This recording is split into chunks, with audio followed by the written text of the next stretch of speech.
For InfoLive TV, Olivier Rafowicz here from Jerusalem. I'm with Alexander Ivanko, who is the spokesperson for the UNIFIL force in South Lebanon. Mr. Ivanko, good morning. Good morning to you. As you know, in Israel, we are very aware about what is going on till the war in South Lebanon. I would like to ask you first question. How is the UNIFIL forces right now deployed? Well, the UNIFIL forces are deployed throughout the south.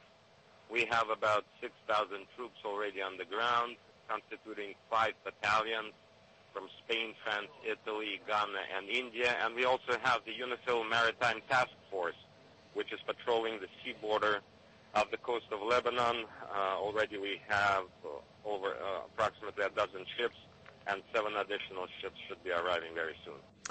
How many other troops are you expecting? Well, we're expecting additional troops in October and November, a couple of more battalions and also engineers, etc.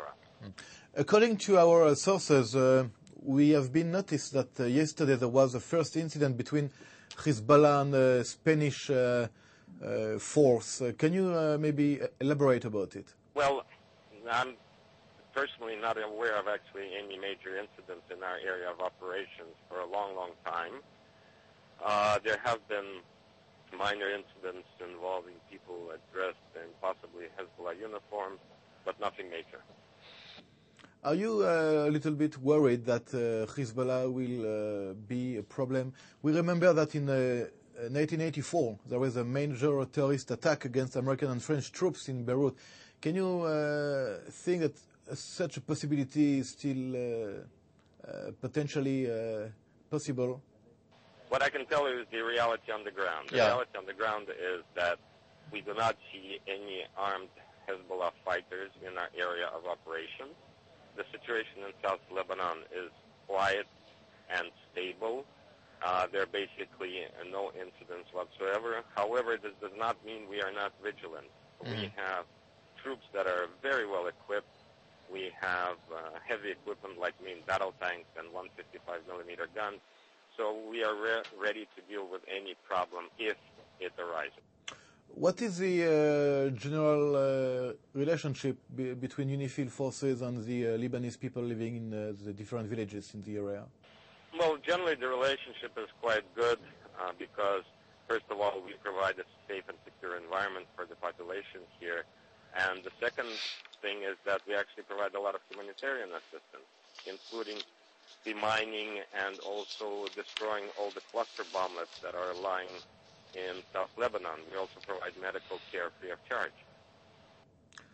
We received yesterday in Israel, according to the Israeli press, an interesting report that Amir Peretz, the defense minister of Israel, has received, I would say, a notification or that in case that Israeli airplanes will fly upon Lebanese territory, there is a possibility that UNIFIL will use anti-aircraft weapons against it. I saw the statement from Minister Peretz. I can tell you that, first of all, we do take all violations of the blue line, including violations of the Lebanese airspace by Israeli jets and unmanned aircraft very, very seriously, and they're reported on a regular basis to the United Nations headquarters in New York. However, I'm not aware of any such comments made by any UNIFIL senior officials, the ones you're referring to. So what you are saying to InfoLive TV is that the UNIFIL force will not use anti-aircraft weapons? As I told you, right now, I can only tell you that I'm not aware of any such comments, and right now our position is very clear. Any air violations are monitored and reported as serious violations to the UN headquarters in New York and further down to the UN Security Council. How are your relationship with the Israeli authorities on the other side? The relationship is very cordial. I mean, we have liaison with the Israeli Defense Forces. We often talk on the phone, meet with the Israeli officers and officials. We also organize these trilateral meetings, which involve UNIFIL, the Lebanese Army, and the Israeli Defense Forces that have become more or less regular. So the relationship is quite good. Good luck, sir, and do svidaniye. До свидания. Спасибо. Bye-bye.